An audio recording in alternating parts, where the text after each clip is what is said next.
Tamar, thank you so much for joining me today. Thank you so much for having me. I'm excited to be here. I'm excited too, because we're going to talk about a couple of super important things, relapse prevention, and then you have a program called the Neuro Change Method. It's a 12-week program. I'm super obsessed with all things neuroscience and behavior change, right? Because that's what we're trying to do. We're trying to change some fucked up behaviors, Mm-hmm. not to Mm-hmm. put too fine a point on it. Um, so I'm super excited about that. And we're trading interviews. You're on my podcast. I'm going to be on yours, The Road Beyond Recovery, Yep. which is so good because once you sort of have a handle, if I could say that, on, once you get sober, then the real work begins. Right. So, and that is the road to recovery. It's sobriety and recovery are very different in my Mm-hmm. mind. Yep. So I can't wait I love the concept. And I'll leave links to your podcast too in the show notes at odatchat.com. So excited. So we'll start with a little game called the lightning round, and it's just to front load the episode with some resources. Sounds good. Ready? It's I'm so ready. fun. Okay, do you have a favorite recovery book? Oh, that is a good I know question. it's like asking you to pick your favorite child. Okay, well, right now I'm reading a book that you actually recommended, Never Enough. The reason I say it's my favorite right now is because it's about the neuroscience of Yeah. experience and addiction, which I really love. Yeah, Judy Grissel, she's a Yeah. PhD in neuroscience. She was on the podcast and she and I are now friends because I was just she's got 30 something years of sobriety, but she was like, oh, I'm going to try to figure out how to cure addiction by studying the mind. Smart. So smart. So Oh, smart. yeah. Thank you for that. That's a great book. Um, do you have a go-to mantra or quote that you live by? I have many. I think the quote, it's always seems impossible until it's done. Yeah. That one is big because I used to think, right, that all this stuff wasn't possible, Uh-huh. and it is. Man, I bet that, yeah, as it relates to early recovery, wanting to quit and not being able to Mm-hmm. seems impossible. Yeah. Love that. Do you have a regular self-care or recovery routine? Whether it's like daily or weekly, what is your routine to maintain your sobriety? I have a daily routine, and I figured that we do really well when we're on a schedule. When I go off schedule, that is when things start to kind of go haywire a bit. So I wake up with prayer, and which was something that was really difficult for me when I got sober. And then, not only do I ask, for guidance, but then I meditate and I actually listen, which is also something I struggled with in early recovery. So that I think I had to put those two right when I woke up in the morning. Then I do some journaling. I love to read affirmations because I focus on overcoming limiting beliefs. And so whenever a limiting belief pops in my head, I will actually write an affirmation for it. And that's what I start to work on, right? So I read it until it's just become ingrained in me. And then I've actually started incorporating yoga. Ooh, Mm-hmm. Yep. So love just that. flexibility, body, mind, spirit kind of thing. It's hard. It's actually much harder than I remember it, but it's so good for me, right? Because it seems to wake everything up, It and that just does. feels really good. Yeah. And then journaling, I do it every single day. The yoga I do take 2 days off though, because I need to, get a Wow, you're little doing yoga recovery. 5 days a week? 5 days a week, yeah. That is amazing. I just published an interview with Nikki Meyer. She's the founder of Yoga 12-Step Recovery. And yeah, girl, it combines the 12-step program with the somatic healing that we need to resolve that trauma. 'Cause she's all about getting to the underlying causes like you are, those limiting beliefs. It's so funny. People tell me, I don't have limiting beliefs. And I was like, okay, here's your exercise. Write what you want. And then why don't you have it? The the question, why don't you have what you want? That's that's the those are your limiting beliefs. Mm-hmm. It's the lies we tell ourselves about why we can't have what we want. Yep. So genius, the Love it. daily. Okay. Um, what's one thing you wish you knew when you first got sober?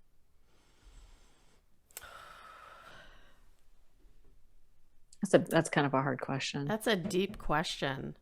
I think for me, it was, um, well, I guess that it doesn't get easier, but it Yeah, gets, but you you get just, stronger. yeah, exactly. You build more resilience because of everything that you have to deal with now, because I drank because of my inability to handle my emotions. And, I thought, oh, the more sober I get, the easier it's going to be. And it doesn't. Life actually happens more and more, of course, as you get older.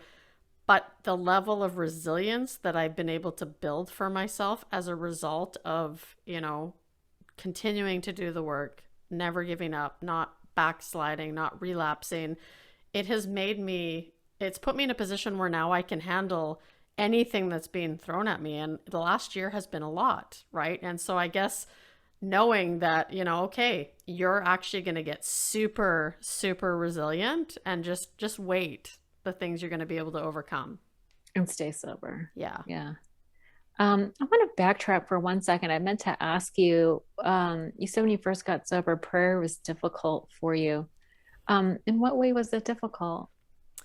So we didn't grow up religious. When I was younger, my parents actually sent us off with friends on Sunday to just To so go they to could be church. alone. A little mommy daddy time. Exactly. And so we had no idea at the time, but I really enjoyed it, right? I enjoyed being there as a young kid. There was food. I mean, if there's food, I'll pretty much go anywhere. Snacks. Snacks and And friends. exactly. And it just opened up this world, and it really challenged my beliefs as an 8-year-old. And so we ended up moving after a couple of years. And then, of course, as I got into my addiction, I started to believe that there was no higher power, no God out there, because I'm like, if a God exists, then why do I have to continue to go through this, right? And Right.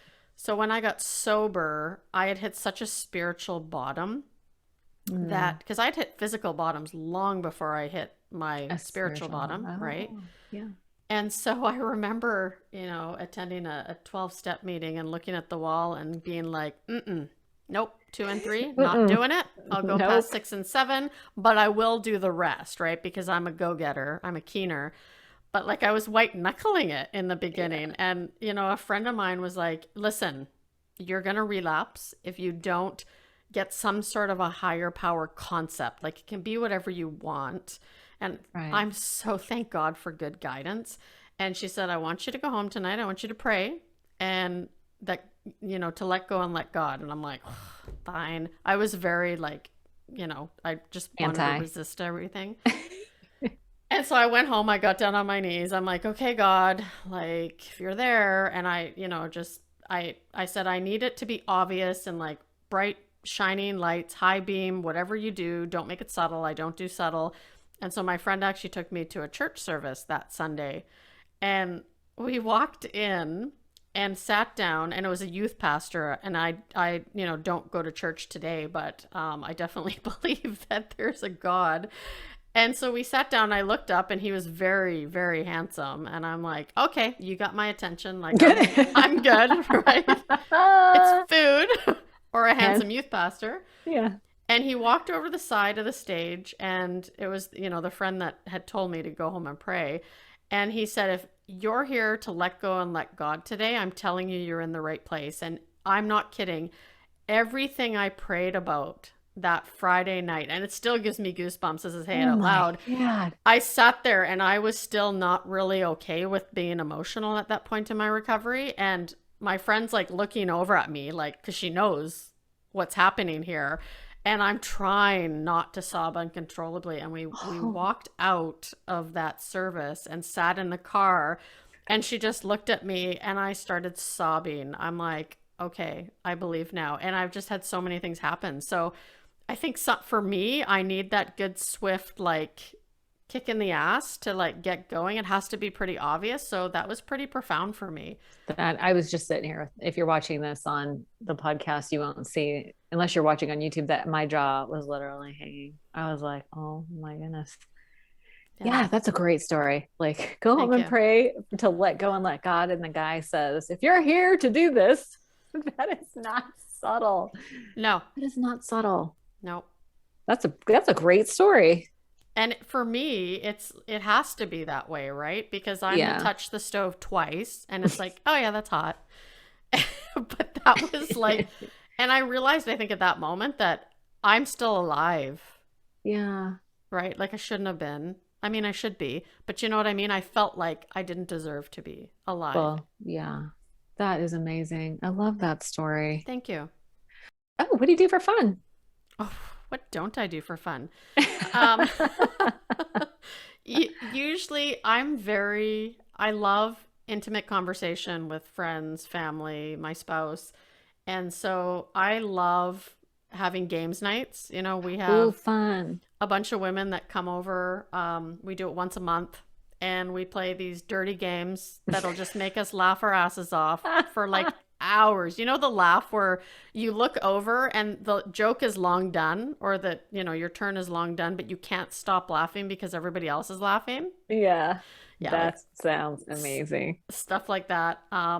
Love to go out for dinner. I love socializing in small groups. I don't do so well in big groups. Mm-hmm. When we had concerts, I love music.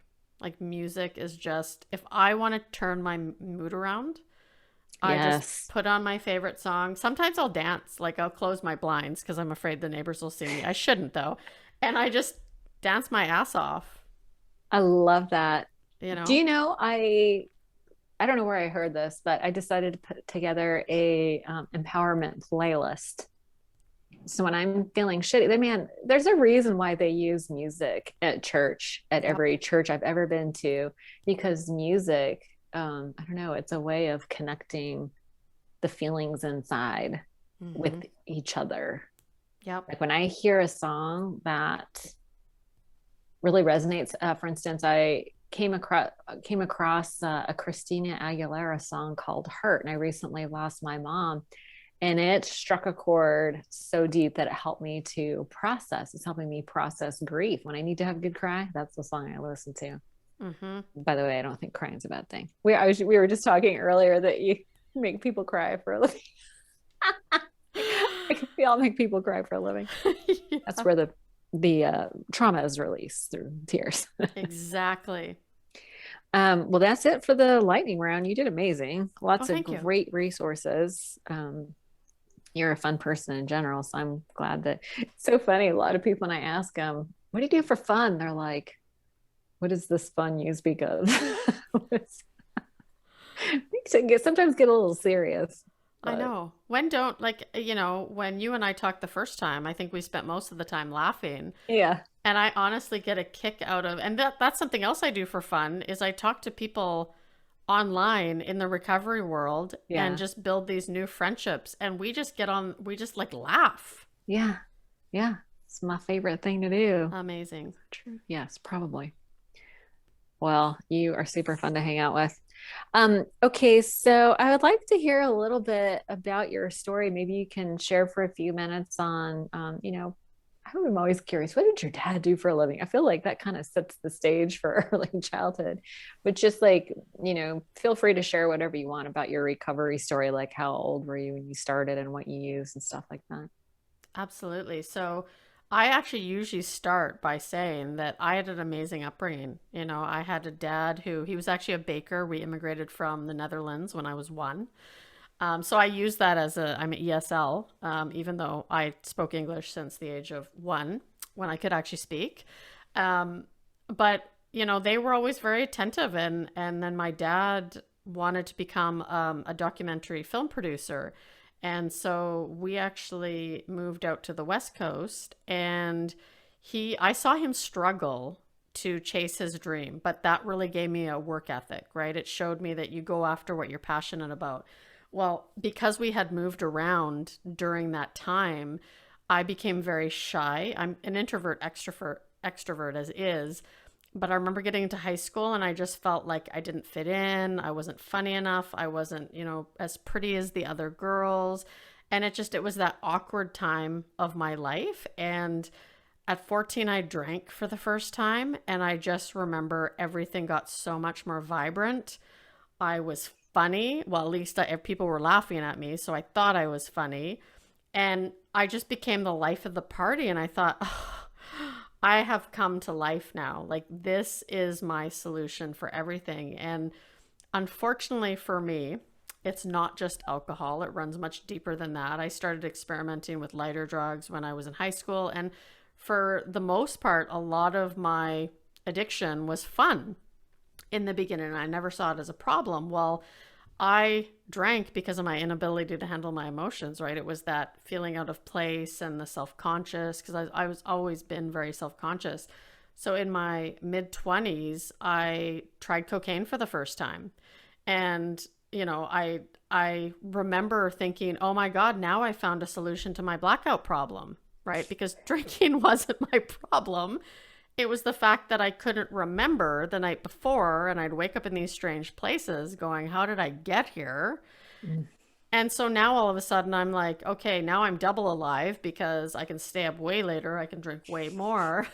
And life is really good. And I think I had this idea that because of the upbringing I had, that this would be like a phase where I would just try it and it would go away eventually. But it didn't. And I actually got into a work accident where I slipped a disc in my back. And so, ironically enough, I was lifting 5 kegs of beer up onto a pallet. So I was off for 3 months. So you can imagine I'm getting now paid by the government. I'm an alcoholic drug addict. I'm getting prescription painkillers. And I could just use every day. It was like, that was a dream for someone like me, right? But it also added to my addiction. And of course, from there, it just kind of evolved into codependency, abusive relationships. I slipped into a depression. I was really severely depressed. Now, the alcohol and cocaine could have been part of that. But I was medicated at one point. After all that had ended, I decided, you know what, I'm going to get married, because if I get married and I get the house and I get the car and I get the dog, I don't have children, that's going to make everything better. Because I was always seeking that external sources for happiness and love, never going inside and loving myself, because I hated myself. And of course, I married an alcoholic. I mean, why wouldn't I? Because I needed a drinking buddy, right? So I actually at that point stopped the harder drugs, because he had threatened me and said, you know what, if you use, that's it. And so I'm like, okay, well, I have to do this. Like, I love this man. And we were married for about 6 years, together for 9. But at the end, I was miserable. I was 215 pounds. I was financially bankrupt. I think we had like $75,000 worth of debt.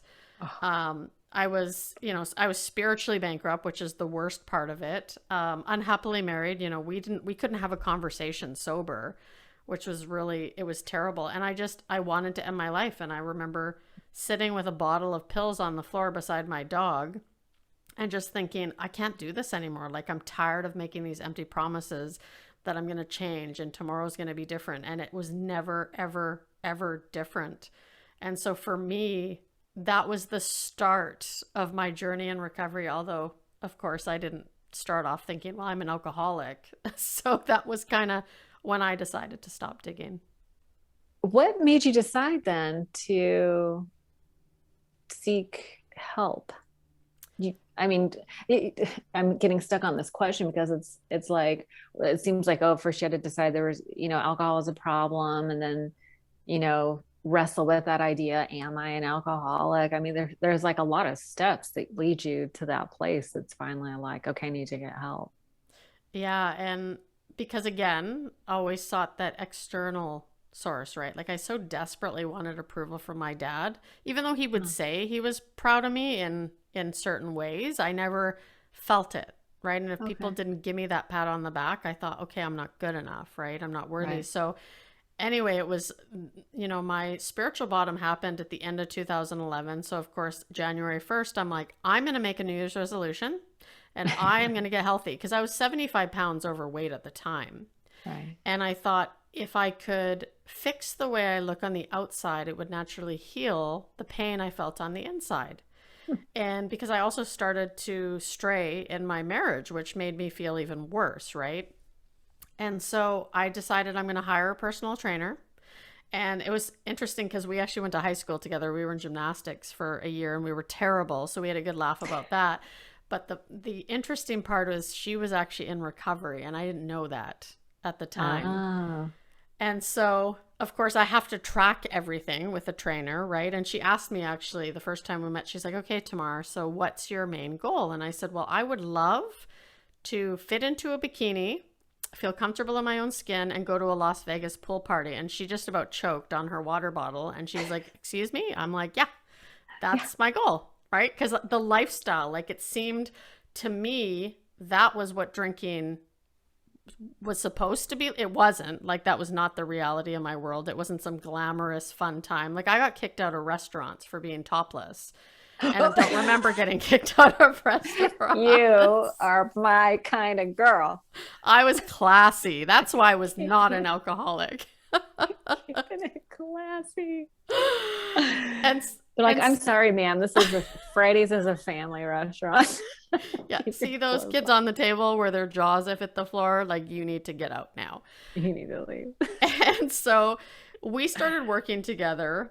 And because I had to send in my food journal every week, I remember, well, the alcohol thing is going to be a problem. And so I thought, how can I, because we're manipulators. And I thought, well, if I have 3 beers on Friday, 3 on Saturday, and 3 on Sunday, then what if I drank half a bottle of NyQuil to make me pass out? Right. So I remember. Don't put NyQuil on a food journal. I know. And there's alcohol in that. I didn't even know that. Oh, yeah. But like, so I went from one addiction to another. Basically, I worked out 7 days a week. I ate chicken, broccoli, and rice every single day. And I like was vigilant about setting in my journal. And I was so proud that I only drank 9 beers on the weekend. Now, when I say that out loud, even though that was usually one evening, like that was the first hour of the evening, to me, that's a win. Right? Yes. And so I would always talk about how amazing it was that I only had 9 drinks. And I think from that point, she started to know, like, I think this girl might actually be an alcoholic. And wow.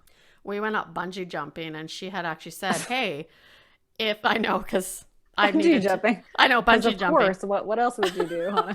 Okay. Scary. I'd never do it again. Yeah. Not happening. No, not happening. And so on the way up, though, she said, hey, you know what? I'm part of a 12-step recovery program. If you ever want to come with me.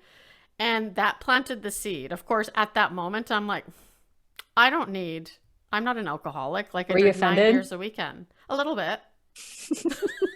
I know I was too. I'm like, what are you trying to say? Someone told me once, you need to get help. And I was like, bitch, you crazier than I am. It's like, don't you know how fun I am? Right. And I wasn't. And so I was in my own head. Right. Like the party going on in my head was much different than how it was projected on the outside. Yeah, the outward experience was different. I know. I'm like, oh, thank God Facebook was not around back then, or like it was now. Yeah. Holy shit balls. So when did you get sober then? June 17th, 2012. So I started working out January of that year, and finally I went out one weekend with my husband. First weekend, I didn't have the gym. I didn't have boot camp. I brought 1 bottle of wine with me. I'm like, watch this. Like, you think I'm an alcoholic? Like, I'm going to have 1 bottle of wine all weekend. And that bottle lasted me the first hour because, of course, I had nothing to be accountable to. I drank his case of wine, a case of beer, and a $200 bar tab that night. And I came out of my blackout on that Sunday, and I remember reaching out and saying, okay, I think you might be onto something. Like, I need your help, because that was the first time since, the new year that I had actually not had any commitments. Oh, wow. Yeah. Yeah. That is amazing. So she takes you to your first 12-step meeting? Yep. What was that experience like? I was picking out everything that I didn't have in common with everyone. I remember thinking, looking for differences. Yeah, I'm like, I'm not like you people. Like, I didn't go to jail, very lucky. I didn't go through treatment, although I'm convinced that I would have had I kept going. And it just, I tried to justify why I didn't need to be there. And thank God for her, because after she said, you know, Tamar, why don't you start looking for the similarities instead of looking for the differences? Like, you know, pick out at least one thing with everybody who shares their story that you have in common. So of course, the next time I went to a 4-year celebration, and I just sat there and listened. I was never a very good listener, and I just, everything that they said I could relate to, right? When you start to pick Wow. out, and I was like, oh, I felt that way. Oh, yeah, I've done that. Oh, you know, and it was just this, I think for the first time I started to get some hope, and it's Mhm. like, these are actually my people. I relate to that. I mean, I used to go to meetings where they would write welcome home on a chalkboard or whiteboard or something. And I felt that to my soul box. I was like, yes. And then I was like, these are my people. They get my kind of crazy. And I discovered a new normal. Did you have a similar experience? Yeah, I was like, for the first time in my life, I feel like I fit in somewhere. Man, that's a big deal. Yeah, because that's all I was seeking, was to fit in, to be a part of. But no one ever stood how I felt or the crazy that was going on in my head. They're like, really? I don't feel that way. It's like, oh, drink. Yeah, I'll just shove that down some Yeah. more. Bye bye, Yeah, thought and feeling. right. I will not be feeling this today or any other day. Oh Yeah. my gosh, that's amazing. So you did you jumped in with both got the sponsor, did the steps, the whole nine. Yep. Did you sponsor other people as well? It took me a couple of years. I remember after my first year thinking, why is nobody asking me to sponsor them? Like, is there something wrong with me? You're all, do I smell bad? I know. I'm like, am I saying something wrong? Because I was still so focused on saying the right thing and doing the right things, right? Yeah. Also, though, touching the stove twice. Like, I remember the dating thing. I was suggested, don't date your first year. And I'm like, well, for me, it's going to be different. So I'm just going to like casually date, because that's different than dating. It went horribly wrong. Oh, So then I waited a year, but my first sponsor was like, you know what, just relax. The right people will come to you when you're ready. And I'm kind of glad it took a couple of years, because I remember saying, like, I don't know if I'm ready to sponsor someone. Like, what if I kill them? And she's like, you're not God. right. Right. Yeah. Did you ever hear that saying that when someone's ready, if someone's not ready, there's nothing you can say that will save them. But if somebody is ready, everything you say will resonate. Yep. Something along those lines. Mm-hmm. But when someone's ready, it's on. But if they're not ready, there is nothing you can say. Yep. Nothing you can say. I love that. It sounds like you had a good sponsor. I've had a few sponsors. Yep. Yeah. One called me an asshole, but I knew that she did it out of love, and she probably saved my life. Frangina calls that spiritual rudeness. The truth will set you free, but first it will piss you off. I know.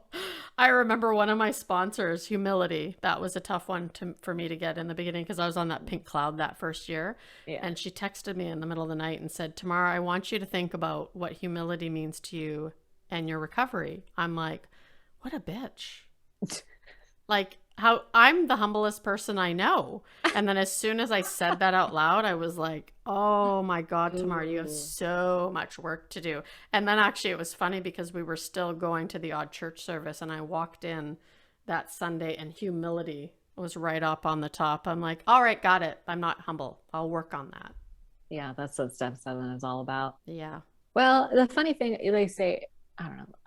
The funny thing, I wanted humility, but I didn't want to be humiliated. Yeah. Right. It's like, can I learn this humility thing without being totally demoralized, like humiliated? And the answer is yes. Mm-hmm. Right. And the step 7 is like my favorite step, because it's all about humility and right sizing me, not too big, not too small. It's about priorities. What is my purpose? Mm-hmm. Right. So I love that you brought up humility. That's a big deal. Yeah. So it's been rainbows and sunshine since 2012. I wish I could say yes, but no, except for the fact that I wouldn't have it any other way now. I just Yeah. probably experienced the most challenging year in my recovery Why is this that? What happened? past year. Well, so many things happened. My ex passed away, the abusive ex, the Oh, codependency. uh, And then I left my job. I took a leap of faith and became a full-time entrepreneur. So I had to really lean into the fact that for the first time in my life, I'm responsible for my income. I talked to you before. My mom's been diagnosed with cancer. right. Um, just all these big life changing events have been taking place lately, and it's really challenged me. It's brought out my addiction with food. So I finally hit my bottom in December again with that. And Hmm. it's like, all right, feeling like a newcomer again. But Yeah, it's also been the best year of my recovery because I see now very clearly what I can make it through. right. And I'm sure you've, like, I know when I go through difficult situations like that, my coping skills or my strategies or it all comes to the surface, Yeah. right? And sometimes I can bury it or hide it or disguise it, practice image management. But when I'm in pain, like all my character defects come up. Mm-hmm. So, or my coping skills that are a little out of balance, Yeah. My shall we protective say. mechanisms. Yeah, I totally get the food, for comfort Mm-hmm. thing. That's hard. It's very hard. But you're going through a lot. So like the whole, you know, listen, everything that your ex passing away, being self-employed and your mother having cancer, of course, some things are not going to be well. It's like we have to, but so do you feel like a sense of, at least I'm not drinking and using? That's the biggest difference now, right? Is I talk a lot about emotional intelligence and how in early recovery, that was my first experience with emotional intelligence because I think the floodgates open when they finally opened that day that I had that spiritual awakening.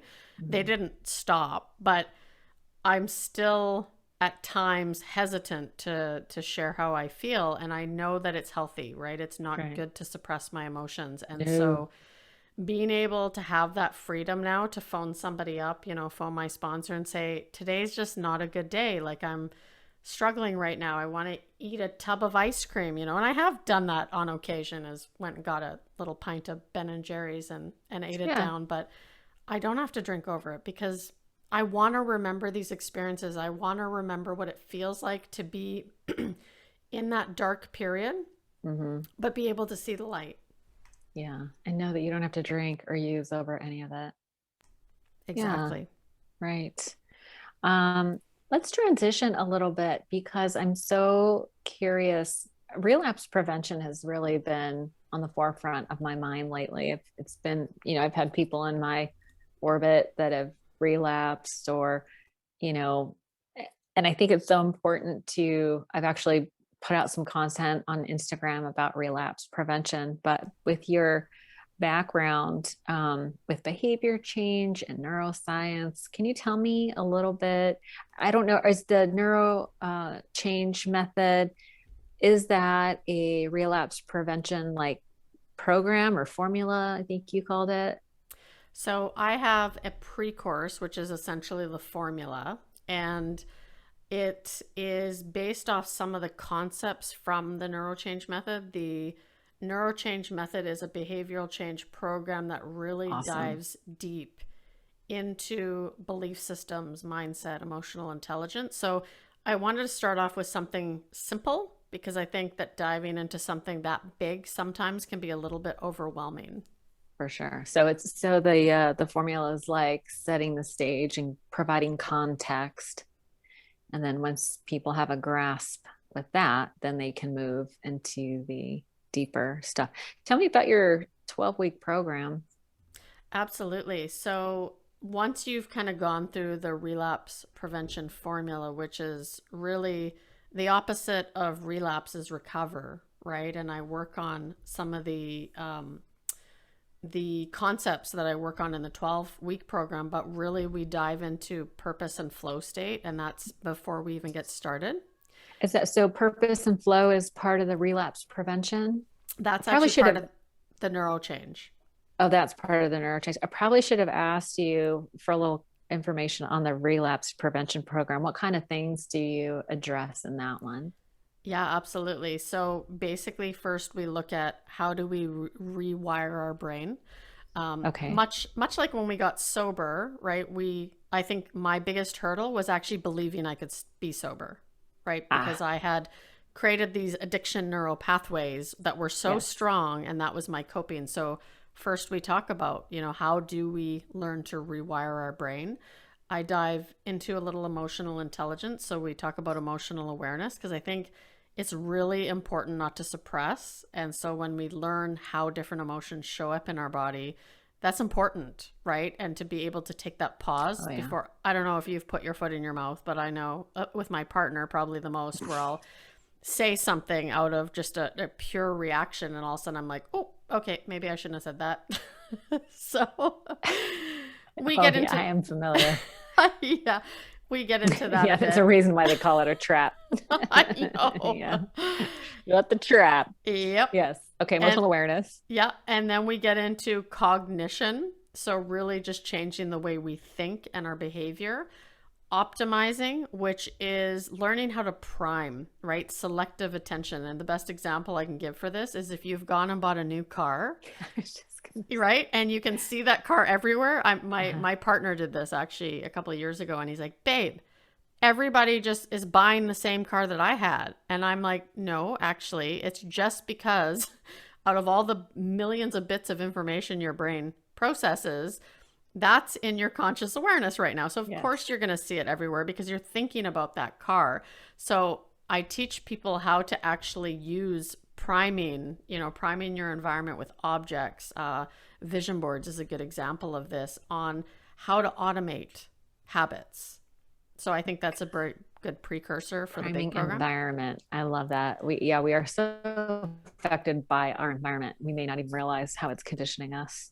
You know who Exactly. talks about that a lot is Joe Dispenza. Mm-hmm. I love all that stuff, all the Me, neuroscience and me too. quantum physics. So the 12-week program, that's like I mentioned, we get deep into purpose and Okay, values. purpose. Discovering my purpose changed my recovery. It Oh, gave me a reason to wake up in the morning. It gave me clarity and direction. And so before we even start working on our belief systems, you just get a clear idea of what it is you actually want. Because a lot of people can tell you what they don't want, but they can't tell you what they do want. So we explore that and how it's good for your well being. So that's like a 2-week pre course work that you do. And then when you set goals that align with your purpose and your values, you actually become internally motivated. So you don't have to use as much willpower. It's like, oh, I'm actually having fun when I get up and do this because it aligns with the direction that I want to go in my life.